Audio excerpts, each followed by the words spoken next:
It looks like we're rolling. What is up, everyone? It's Nathan Modern. Welcome back to the podcast, Relatedness. We're here with the one and only cannabis pioneer, extract pioneer, Jayson, Giddy up, owner of Emotek Extract. Emoteklabs.com is where you could find him, and all of his creations. So he has patents on this closed loop extract creation that is used widely across the cannabis market. If you just Google closed loop extract, you can find pages and pages on it. So Giddy has won multiple awards, cannabis cups, and has done a lot of work for the industry. So definitely appreciate him coming out and speaking with us today. Thank you, Giddy. Welcome. My pleasure. How do you follow an intro like that? Blush. My pleasure to be here at the podcast. Hell yeah, man. Well, thank you. You can keep doing what you're doing. Pretty much keep on keeping on. Pushing forward the science of the industry. There's a lot of people. There's someone specifically I talked to, a friend the other day who I talked to, and he was saying that he was afraid because the science of cannabis hasn't been really worked on. And I was like, this is kind of ironic because I'm talking to someone who has filed a patent and has registered a patent and has a trademark on the word live rosin and the usage of live rosin. So it's actually, it's definitely being worked on and being pushed forward by people. Can you? Oh, it's there's a lot of innovation. There's a lot of innovation in cannabis, and I guess that's part why your friend may be correct. Is like because for as much innovation we don't really have a very clear and concise communicating scientific community around cannabis that has the same resources and capabilities that regular scientific communities has, right? Access to colleges, access to federal funding research, and that's all by design. That way because they want to stifle the research into cannabis. That's where big pharma and everybody come into play, and all the people that have vested interest in selling medical treatments. Cannabis treats a lot of things, and I think everybody kind of knows that. But the brilliant thing is in our own little way, is it hasn't stopped the innovation and the grassroots research, we'll call it, by all of us being guinea pigs, smoking cannabis item, whatnot. That being said, there's a lot of stuff out there that's comparable, like we may not have done certain things with cannabis, but we've done it with other botanical pieces of steel. And the science is clear in these other areas. Why wouldn't it be clear, when applied to cannabis? But I think we're exponentially picking up speed in both areas, right? I think there's far more scientific research now than there's ever been. I think there's more cannabis research in now than there is in some of the other things that we consume daily. Places like the FDA here in America. Right. So, have you ever ran into issues in terms of banking? Like, have you ever had trouble? Always. Multiple troubles. We've had, multiple bank accounts shut down. The bank accounts that we have now are through credit unions, and they're really aggressive banking programs. They're not much to privacy or the same luxuries afforded to other companies that have bank accounts. Right. So So what I want to do is I want you to explain in layman's terms for someone like my mom, or those people who have no clue what closed loop extraction is. I want you to do like a super quick explanation of what it is. All right. So like the best way to describe it is the components in cannabis, like THC, they exist in the oil of the plant. They don't actually exist in the plant material. So we remove those oils by machine from the plant so that you can take it and you can put it into things like edibles, you can dose it properly, and you can make smoking products that you don't have to burn the plant material, like vape pens and concentrates, which are, what we can see, better for you than smoking incinerated plant material. Right. With carcinogens and... Right. Back in the day, this used to be done with a very dangerous process.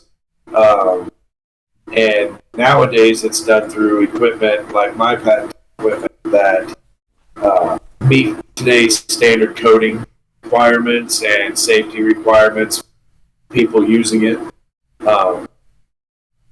And right. So you sell your machines on mass scale across internationally, correct? Yes, yeah. My machines are international. I don't know how many off the top of my head, but there are hundreds of my machines out there in the world doing their thing, making hash safely and making medicine. Right. And commonly the problem with extraction is getting the BHO out of, and the remaining extracting material out of what you're smoking, correct? Well, not really. I think that's one of the perceived problems, right? Like, I think people are just kind of put off when they hear things like butane, right? They think chemical, bad. But when you look at it from a physics standpoint, it's perfect. It's a non-polar solvent. What I mean by non-polar is it doesn't bind what we're using for, right? It never attaches to the oil. It's always next to the oil. Like when you mix, never actually attaches to the oil. That's super interesting. Because it doesn't attach to the oil, it's exceptionally easy to remove all of it from the oil, because you don't have to apply high heat to break it down, right? You don't have to disrupt the makeup of the oils and stuff that you're extracting to remove the solvent. Butane is non-toxic. It's organic, naturally existing gas. It's what we call a hydrocarbon. The reason that we like to use it is because in our temperature settings and our pressure settings and atmosphere, it's a gas. And with just a little bit of work, we can turn it into a liquid. It doesn't take a lot of pressure. It doesn't take a lot of work removing heat. We can turn it into a liquid. And when we turn it into a liquid, it doesn't mix with oil. It doesn't bind with oil. And oil will literally break down into its individual molecules in it. Like, it's the perfect tool for removing oil from solid matter. Now, that can be plants, that can be fish, that can be shell stuff. Wow. Right? But that's why butane was good. And now the benefits, like the butane will destroy microbial life, right? But, you coming into contact with butane, if you actually look and saw how much butane you actually had to be around, and how much you had to inhale for how long, you're like, that's not so much as butane as suffocating, right? The same old deal's like, you can smoke enough weed to OD, but like you'd have to smoke your 200 pounds of weed. Right. And it wouldn't be the weed that killed you, it'd be because you just breathed in 200 pounds of smoke. It's suffocated you, essentially. Right. So, butane's gotten a bad rap. A lot of that bad rap has came from bubble hash guys that Use You water. know, they use water. You know, and like they needed an enemy because let's just be real, when BHO showed up, nobody wanted bubble hash. Small group of people wanted bubble Well, hash, Shatter and right? all these Like things started coming out. Like that's what I'm saying. Shatter, everything like that. When all that started coming out, nobody wanted the stuff that's been around for 40 years. Like, and that's just the nature of the beast, right? Like, um, you know, and like I have friends I love bubble hash. You're wrong. Like, I have friends that were making stuff that were balling. You know what I mean? And then people started making dabs, and those guys were like, "Bro, nobody wants to buy my shit. I'm broke." So they made rosin, right? They started squishing the oil out of it, and sadly, what a lot of them did was they started saying things like, "Bro, that's made with butane. You're like, I smoke this. It's more pure." They try to smoke shame people, right? Like, right. and that's if rosin was better than butane, the whole marketing ploy wouldn't be to shame somebody into smoking a company. No, and it's always just been getting better, right? That's why it exists. I think that's what's. But don't get me wrong, rosin is good, but rosin doesn't require as much cost up front to make. Right, those it's not nearly as dangerous, and on top of that, like when you look at from a commercial production standpoint, the numbers don't add up. You know what I mean? It just doesn't really make a ton of sense to make live rosin if you need to produce tens of thousands of grams. You know, now your cost of production is crazy. You need lots of manpower, lots of little machines, workstations, stuff, right? Yeah, your machines that you have are they look pretty freaking intricate. Yeah, like my machines can run, hundreds of pounds a day. Like that's a very tall order when you're doing rosin. Have you spoken to companies that aren't cannabis extraction companies? Yeah. Right. Yeah, I've sold to fragrance companies. Like butane is a very common used solvent in the nutraceutical industry. A lot of them, they don't use butane anymore because CO2 cheaper and easier in the long run. But there are certain processes that CO2 extraction isn't good for getting. And that's some of the lighter, more volatile terpenes, the monoterpenes, diterpenes. They're not as efficient as removing those as are. Really interesting. Wow. Terpene extractor. Yeah, you can throw anything in my machine, bro. It's pretty cool. You want, like, I know people that run lobster shell through my machine, pull crab oil and shit out. Ooh. Imagine cooking. Yeah, you want to hit some of those terps? Hitting them crab terps. You want some of them crab terps, Bubba? Taken care of. Getting crazy. Love it. Pushing. There's a company I know that uses my machine to extract cedar oil. Cedar oil. Do you use it for fragrances? It's actually a pesticide additive. Oh. It keeps scorpions away and spiders away and shit like that. That is crazy. That is super intuitive. I think that is super, super intuitive. Creating a machine that is not just for cannabis. It's extending into different markets. Man, that's super inspiring. Where are you based out of? Now we're based out of Norman, Oklahoma. We were based out of Colorado for a long time, but once Oklahoma wouldn't leave, and we moved the company back to Norman. Is that where you're born and raised, Colorado? No, Colorado. I moved to Colorado in 2000, and I was born and raised in Moore, Oklahoma. You were born and raised in Moore, Oklahoma, like Oklahoma City area. Yeah, it just cut out. Yeah. Oh, yeah. No, I lagged with my bad. Now, Moore is the place with all the tornadoes. Okay. So it was Wizard of Oz style, like farmland? Yeah, well, I mean, I lived in the city. Half the people that live in Oklahoma live in Oklahoma City. What was it like But if growing up in Oklahoma? for a pothead, it was different because we have always had exceptionally strong cannabis laws. Um, Okay, it's an illegal state. at the time when I was growing up here, yes, and it was like super illegal. We had people serving 99 years for growing 5 plants. What? Technically, the job that I do now, and you can see me talk about this, like when I did Fox News, out of Tulsa, videos out there. I did. It was a life sentence. My day job right now was a life sentence when I lived here. Like, Right. I had to leave.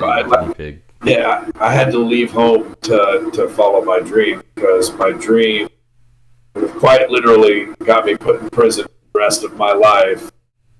How old were you when you left? Man, I was in my mid to late 20s. I left in 2010. So I was like 28. And, like, for me, I had kind of fucking, ran around, done a bunch of shit, couldn't find my way. Like, everything, and like, what I was doing was like trying to figure out what I was supposed to do with myself. And one night I just realized, like, the one constant that I've had was my love for weed. And I made up the decision to just, fully commit to what I wanted to do. And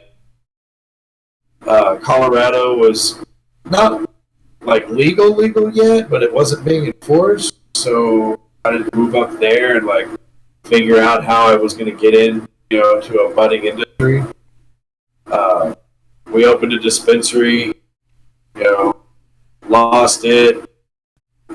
Back then, like zoning and shit wasn't always clear. Wow. Beginning What year was this? 2000? 2010. 2010. That was pretty early. Pretty early for like opening dispos and shit. Like it was 2 years before House Bill 1284. So it wasn't impossible to do. It was just very gray area, right? Like it's really hard to set up for something long term when you don't know, what's going to happen next month, next 3 months, or if a rule's going to pass, rules are going to put you out. It was definitely one of those things that. But do you have a dispensary now? I do. Yeah, I came home. I opened up my own dispensary in the same parking lot I used to sell weed in like 20 years ago. It's the American dream. And I love it. It's one of those. I was always inspired by. I don't know who said them first, and I don't know. What context they were even referring to it in, but I heard this speaker say, if you're not willing to like sacrifice everything that you have and that you are right now for just the chance of what you could be, then you're not ready to do it. But if you're willing to go, I will fucking sell off all my shit. I will leave my friends and family. I will go to wherever it is the best likely chance I have to succeed. And I don't know how, but I'm going to fucking do it. Like, I'm going to find a way. And if I have to fucking, give up everything for that shot, so be it. If you're willing to do that, your dream will come true. Maybe not in the way you were thinking right then, but somewhere along the struggle, you will find out that you made it and you didn't realize it. You are doing what you love. You are doing what you're supposed to. And it may not be exactly how you thought it was going to be, but it is what it is. You're doing what you're supposed to. That home failure. Yeah, like just the grit, right? Like take somebody that moved from fucking New Jersey, right, or some other state a while back. And it's like, I'm going to go work in the fucking weed industry. They moved out to Cali. They got a job as a trimmer, you know, and then they got a job as a bud tender. And, you know, and fucking 7 years down the line, you know, they're a senior fucking person at the facility that they work at, you know, and they have a career. And no, they don't own a dispensary and they don't own a grow. But they're doing what they fucking love every day. You know what I mean? They're glad they did it. Yeah. How is that not fucking making that dream come true? You know what I mean? How is that not being worth it? Oh my goodness, right. In Canada, it becoming legal, and for me, that's one of my main things that I bring up. You know, the fact that it's created an industry. I have a roommate who came to Canada from India 2 years ago, and a couple months ago, I got a job at a cannabis store called Yerba Buena. Thanks, guys. And so I'm helping them out, and my roommate sees me get a job, and he's like, wow, I want to get a job at a dispensary too. He literally gets a job down the road at another dispensary. So, and he came to Canada from India 2 years ago. So, and now he's getting paid upwards of $17 to $20 an hour. So I think it's super cool that a whole industry has come out of legalization. That's the best part, bro. And I'm a big proponent of that when I speak and when I talk to regulators, that it's very important to realize the ground up effect that the cannabis industry has. A lot of the people that are employed by the cannabis industry now, a couple of years ago, were, for pardon the pun, chronically unemployable, right? Like, they failed drug tests that they couldn't put into a career. Like, they were one drug test away from losing. And now that's given them a place to go and be fulfilled human beings. Nobody likes being unfulfilled. Nobody likes feeling like a loser, right? Like, when you have something that fulfills you, you're a better person. That's healthy for everyone. Oh my goodness, it's like fulfilling the purpose. You know, that's like the saying that we'll hear, we all have a purpose. Definitely, it makes us feel like we have a cause, and you know, even fulfilling a cause literally gives us a cause. It's not even, you know, it's living out that cause, and right. And what happens along the way, the learning of how your hard work and your passion has effect on the world and the people around you. And when they go, dude, like, for me, it was like I set out early on in this to make sure that people didn't go to jail for weed anymore, and that everybody had access to marijuana. I don't know if anybody noticed, but my side's fucking winning. And just knowing that we can accomplish something like that big fucking world changing thing, like, dude, what, we can do anything. We can do anything. Yeah, it's safe to say that keeps you motivated. And everybody has a little part of it. You know what I mean? It's not any one person. You know, I'm super blessed, and I'll go to my grave being content with the mark I left on the world because of my son, the work I did in Canada. But it wasn't just me, you know. Like, I may have done some industry first. I may have invented some stuff. Hell, I may have changed the game. You know what I mean? But do you want to give a shout out? Do you want to thank who do you want to thank the most? I guess is there anyone you want to thank the most for where you're at now? Did you have did you have a mentor? Yeah, I do. I do have a mentor. I found in the middle of all my stuff. His name is Joe Arancio. He was a vice president at Sony Digital for a long time. He's really helped me out as a businessman, a person, and as a man. You know, just how I have a lot of masculine in my life. Like, that's never been the issue, right? What I haven't had is a lot of mature masculine. I've had a bunch of talk strong, talk shit, real rough around the edges, melon. Alpha maleness, as I understand. I wouldn't even say alpha male. You know what I mean? I would just say Maleness. Aggressive, right? Like Aggressive. Yeah, just aggressive. And Joe was the first person that I walked with that he is not aggressive. You know, I mean, he's assertive. Like nobody thinks Joe's a chump, but he's not a hard ass. He's very kind and gentle with people, and and that was my first time seeing somebody masterfully execute the approach of maturity and respect, and doing those things to get the end results that you're trying to get. You know, like I go into meetings if something's fucking with me, like everybody's gonna know it. You know what I mean? Like I'm gonna speak my mind pretty unfiltered. It's gonna be blatantly obvious that I am holding back so that I'm not an asshole, because that's my natural given. With Joe, he accomplishes everything he wants, rectifies, fixes all the problems, and walks away with the people liking him more. Which for me is an amazingly impressive talent that I lack with, a certain number of people. I'm a love me or hate me guy. You either love me or you can fucking stand me. There's no real middle ground. Right. You're also a general. You're like a general. You're a leader. You have to have those qualities, right? So, I think that comes from being my own boss.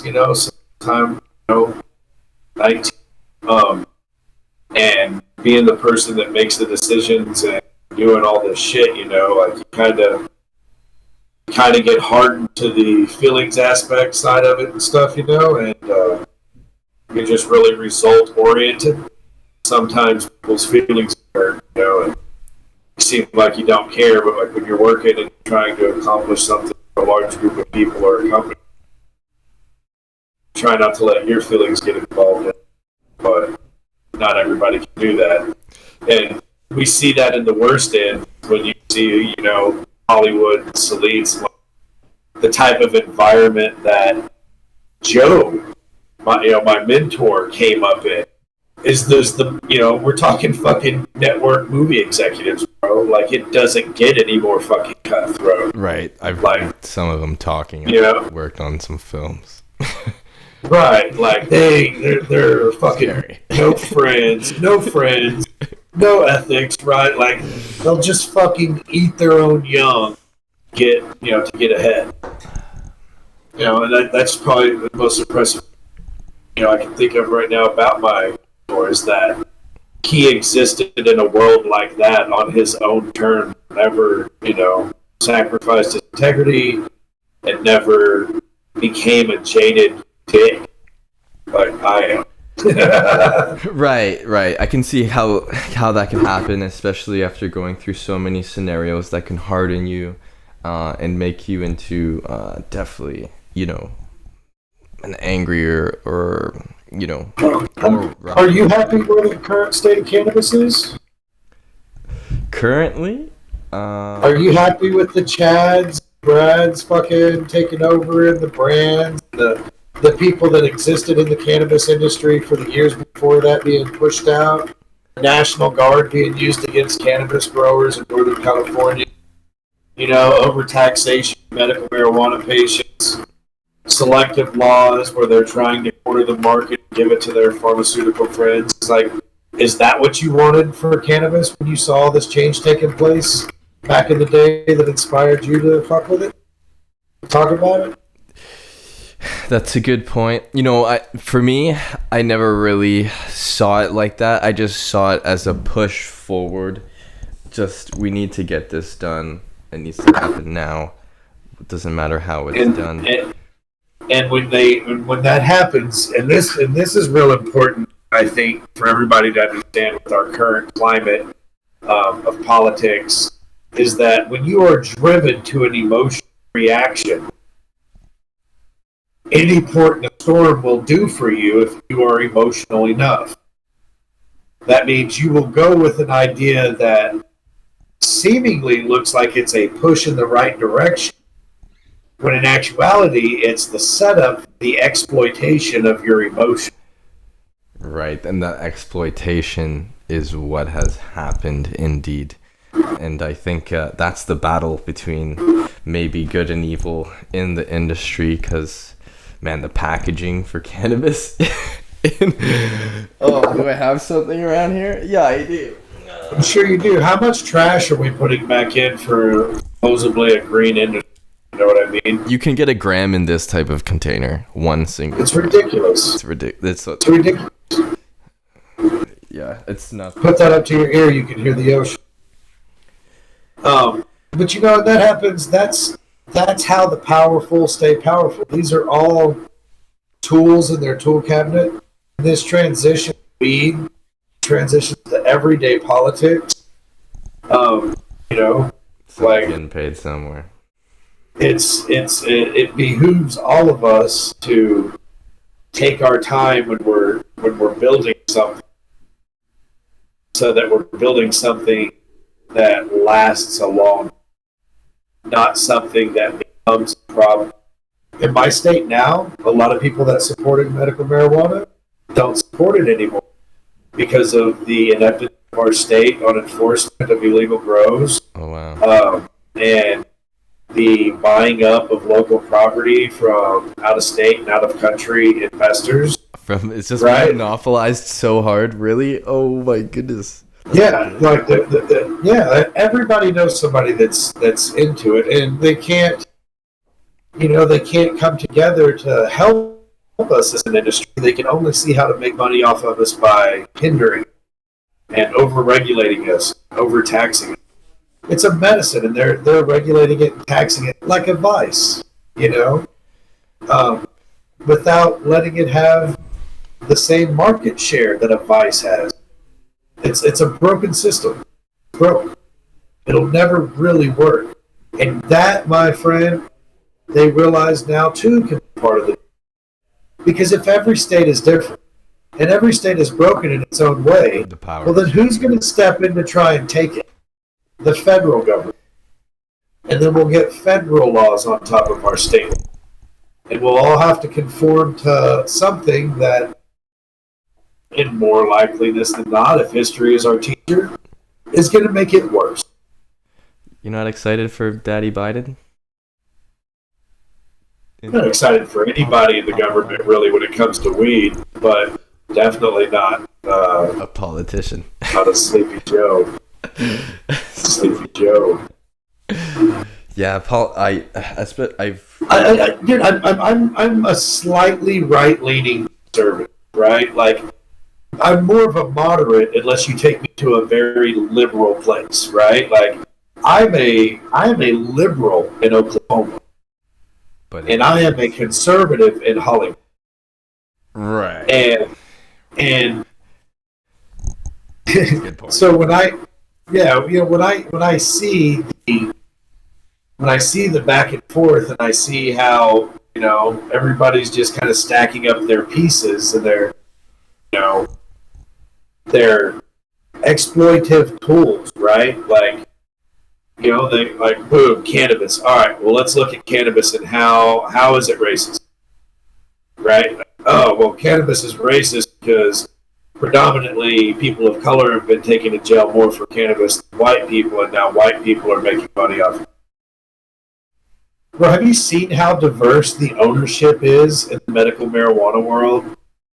It's got to be one of the most diverse industries in the world. Like, because we're all just drug dealers, and every group of people has its drug dealer. That's so true. You know what I mean? My job. It's like, did you sell drugs before? Yep. Okay, great. I was asked to speak on a diversity council, and I was the only white person on the council. Wow. Like, everybody else was black. I'm like, this just seems weird, right? Like, it doesn't seem like diversity. This seems like the Black Cannabis Caucus, right? Which I'm all for, but like, Right, because it's been Like, the opposite forever. sure, but like, like diversity, like that allow everybody in, right? Like we got to get a representation of everybody, not just one other, not just a different class of people, Or the the people with same way. money, right? Like just the Right, monopoly. right, and I think that we see everybody battling it now, and when you have that kind of you know wokeism getting deep down into things, I think it doesn't accomplish the goal that it's trying to convince the world that it's trying to accomplish. You know what I mean? It doesn't really do anything for affected minorities or, people that were in prison for marijuana, based, like, just based off the fact that they were in prison for marijuana. Like, I don't see why, you know, race or religion or sexuality or anything like that should be the underlying factor of how we approach it. You know what I mean? It just excludes everybody that's not involved. But weed is the weird thing that, like, as part of this, I think, weird flip where I think you see a lot of younger, this new generation conservative people that are more libertarian leaning than evangelical base that the conservative party is used to. I think they're for equal rights. I think they're for everybody's social equity, right? Like everybody being able to get married, everybody having a fair shot, everybody having equal access to Right. everybody Empowering all different types of people. Because that's what I see a lot of. Yeah, and like the party that I fuck with nowadays, is just making to where keep the powerful off the backs of the powerless. Right. That's always the scariest thing, right? And it definitely happens common. And if all the people in power right now were one type of people, they were all straight, you know what I mean? Or they were all brown or red or purple or whatever. Then I don't think you'd see many people that would jump on board with the dismantling of that power structure. But we have a super diverse, and if you look across the world, right, like, 'cause that's really where we're at, all we can compare ourselves to is other countries, and you look at the diversity of the leadership and powerful in our country, it's insanity, right? Like, it's super diverse. So now what I want to say is what would you recommend for someone who was starting a business, I just watched The Banker, and it was about a black fellow who started owning real estate and actually bought a bank so he could give loans to more black people to help him get started. What would you recommend for cannabis brand? I would recommend that these brands and these people doing it donate to places like fucking Mickey's charity. I'm fucking super stoned right now, and thinking the name of it. But it's a charity that takes care of kids whose parents have been locked up for cannabis charges. It helps them have Christmas. It helps them get school clothes. Like, just remember, like, what got you there. Like, take care of our own. There's too much divisive shit for us to not look at each other as a community of cannabis business owners and people that work around. Because believe me, if you go to the cups and shit, you'll see it's a real small world. Like, we're all there all the time. It's all the same people. Right. Until we can reach out and help make sure that it isn't taken over by the conglomerates, like, quit fucking people. Like, look at what you're smoking. Quit buying these big fucking corporate brands. Shop with your nose, shop with quality. Find somebody that work locally. Shop locally. Like, that's trying to make it, because that's where you're going to see it. If not, your money's going to G wagons in Southern California and fucking Cuban links in Miami. You know what I mean? Like, it's not going to change your community like it can. talking about earlier. This is a ground up thing. Like it employs the people in your area when like they get brand, makes business on. Yeah, can you drop that charity one more time? What was it? It was hot prison. I'm gonna look it right now.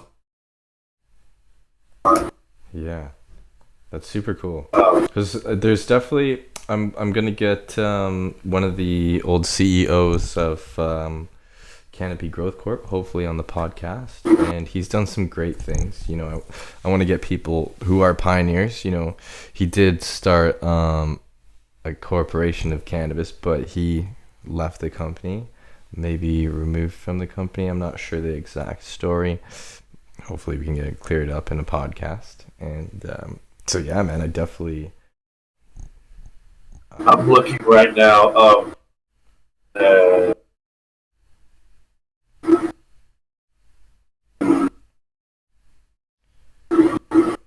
I'll have to hit you back for an update, guys. Look for it in the comments so I can make sure to direct you to the exact right spot. Yeah, we'll put a link. Yeah. Do you have any new products that you want to highlight? Yeah, Giddy's Farm. After all this time of doing extracts and doing stuff, like we're happy to have our own flower production facility in Oklahoma now. On the Emotek side, we're doing selective releases of larger scale equipment now, mainly. Kind of stopped producing the smaller units. The industry is just growing in size. In order to keep up, we're focusing on units that were 10 times the size of our so if you're opening up a large production facility and you need some design assistance and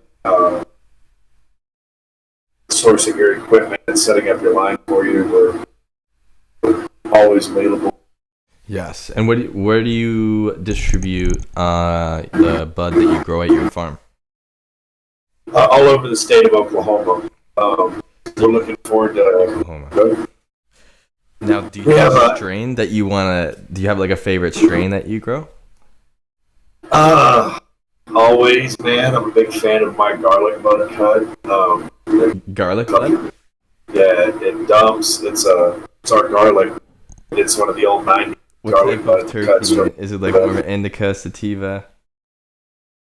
It's an indica-leaning hybrid, and it's strong. But like you can't stop smoking. You can buy this in Oklahoma.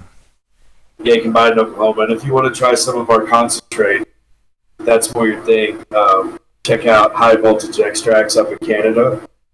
That's my Canadian partners up there. We've got a lot of the dabs. Really high voltage, so you can get some of Giddy's stuff from High Voltage Extracts.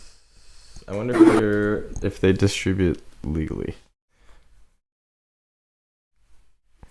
But here it is. Yeah, I found it. That's super dope, man. That's super smart. Like I said, it's super inspiring to see. I have Dollar Pape Club, and you know I've been doing my thing. You know, getting into it with pitching to distributors to hopefully get my papers into, you know, their distribution network, and you know, literally doing all the groundwork and being your own boss in the cannabis industry. Definitely super inspiring, and that's why I'm making this, to show people kind of like a field guide to making it, pretty much. There's no there, and this is it. Like, accepting this as the short. Okay. Whatever plans you make, no one gives a fuck. Universe doesn't give a fuck. The people you work with don't give a fuck. You will set up and plan for everything that can go wrong. You will step foot in the direction of your goals, and your world will fucking fall apart. That I can guarantee. And if it doesn't, you just step towards your goals and plan, and it works perfectly for you, well then give me some money, bro, because you're special and like one in a million. It's like Elon Musk shit, right? Like, but if you're failure is part of it. Failure is the most important part of it, right? That's what it takes. You'll fucking crawl over miles of broken glass. One day you'll get to stand up and you'll look back and be like, oh my God, I've come so far. And that was so hard that nobody else really came with me. I did this on my own. I carved my own. The rewarding feeling of that is the win itself. Whether or not, like I said, you end up becoming rich business owner, successful, making your parents proud, showing everybody that didn't believe in you fucking successful, or if you just find happiness. And I'm so glad that this is what I do, and I can be doing construction somewhere right now, or I can be doing whatever job I used to be doing, and life could be boring and I wouldn't know or have any of this experience. So blessed and grateful. Blessed is a hashtag now. Now it's a fucking something that you say when you take a picture on social media. Woke. Right? But to understand the true thing there is to understand how and why you are blessed. And in order to understand that, you have to understand how you suffer. And if you just sit around all day scared to make a move because you're afraid to suffer, then you're not ready for the parts that come after. Just fucking do it. It ain't gonna be no worse. Nothing to lose. Hopefully, if you treated your people right where you're from, you can always come back with your tail between your legs, and you can start over where you left off. Yeah. But not taking chances. The value is in the energy of that getting up and figuring out how to get up and get going again, because once you get going again, if it goes very well, then you're off to the races and you're above where you were. That is ascension, essentially, where you made a mistake, figured out not to make the mistake, improve on the mistake, growth. The real problem that we have with ego, I'm not even saying for people that are egomaniacs, just ego itself, right? At a very young age, a very uninformed age, a very influential age, we decide that we know what the fuck is going on. And we know how we are perceived by the world around us, right? We have that mentality going into young adulthood. It's the worst. It's the worst. It is. Dude. It's the worst. It's I know. No, you don't know. Stop. If you're not willing to make some of the changes yourself, if you think I'm perfect the way I am, that's bad. If you're constantly the way you are, you're boring. Right. You're a fucking boring person. You're not growing, you're not changing, you're not doing. So I think we've been lulled into this false sense of security of being, of saying that being content with who you are makes to where you don't have to try and change. It stunts us as people. We remember that, sometimes I'm a fucking idiot. And there's a really good chance that one of those things that I don't think I'm a fucking idiot about, I can be an idiot about. And if I never realize that, and I never tell myself that, I'm going to keep being that idiot in those situations. Right. Right? Just because I take it personal that I wasn't doing it right. I wasn't living right. I was wrong. And I just didn't want to admit it. That brings me to a question I was going to ask you, probably one of the last ones, is when you're in a very intense or overwhelming situation, what do you do to cool yourself down or get yourself back into a clear headspace? I put on a program that I've seen, 1,000 times. Pick a TV show or something. One that I know so intricately that I know everything that's going on. I know what's in the background. I know the facial expressions of everybody on the screen.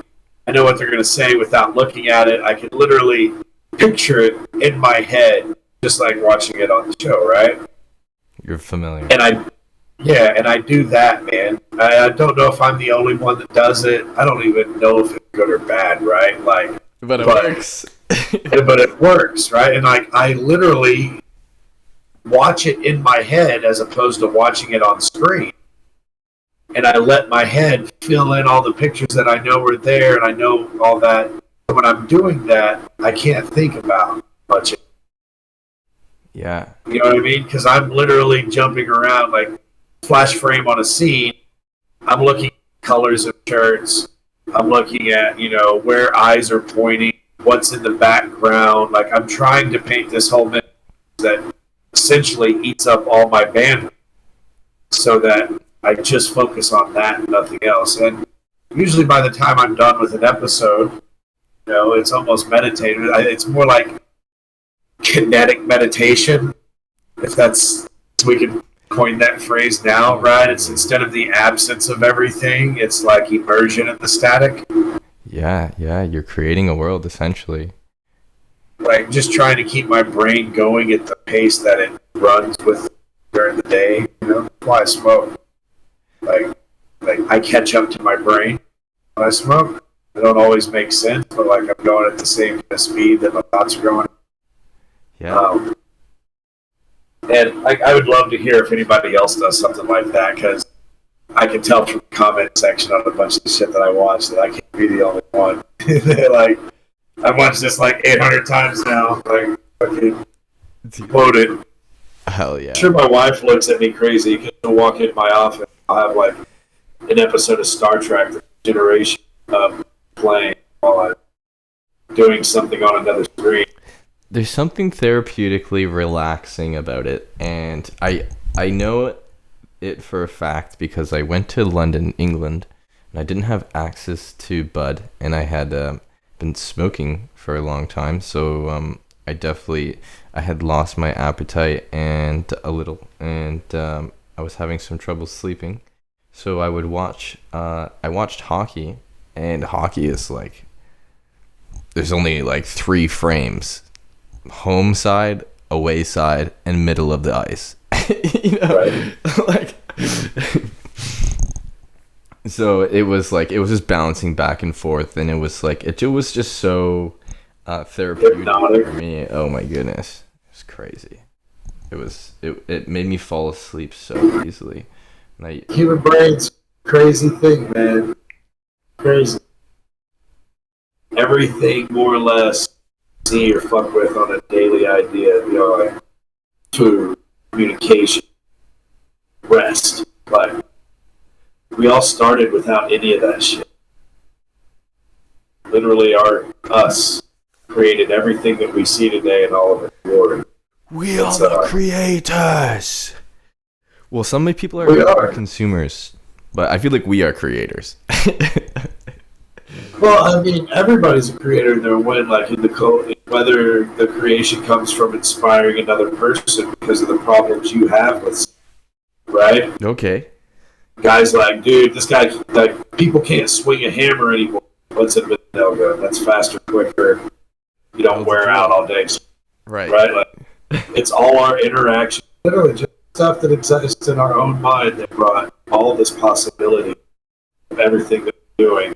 Fucking bars, food, all that shit. All started with us. Creativity has zero bounds. Zero bounds. Literally. Yeah. It's a creative force, it's a destructive force. Like, that's why our world is so chaotic.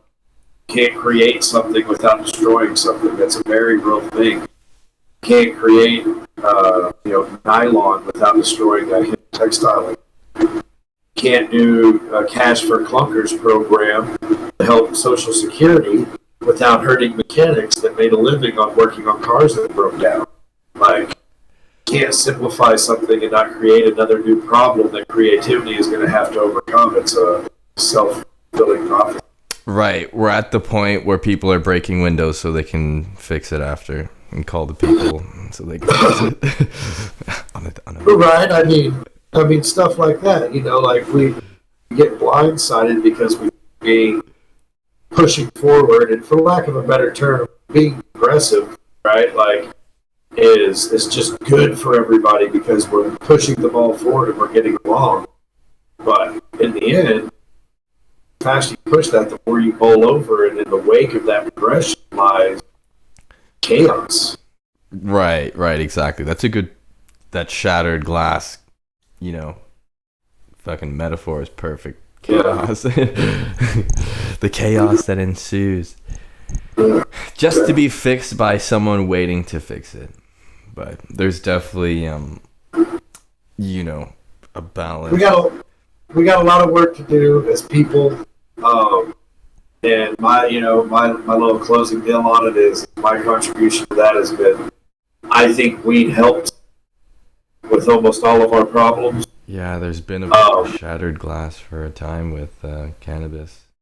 Yeah, and I think that bringing that to the people and like getting access and that better is makes me perfectly content with the amount of work I put in, and I hope that Jack was right when he said, "I don't know if cannabis will save the world, but it's the only thing that can." Right? Like, Hey, fucking man. Jack Herr. That's an amazing Jack said that. So.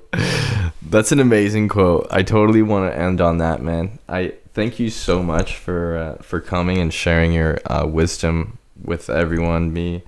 I hope it was what everybody, wanted out of the show. A little get high and get real. And hell yeah, I enjoyed it. It's gonna help everybody else does. So many people. It's changes the world in small ways, regardless. So hopefully somebody hears this and goes, "Yeah, I'm ready to move. Like, I'm about to leave." Oh yeah, right, dude. I moved to Toronto. You moved to Colorado, dude. Well, it was a pleasure, man. I'm gonna go kiss my kid. Amazing, man. Have a great evening. Ciao, brother. Bye, everyone.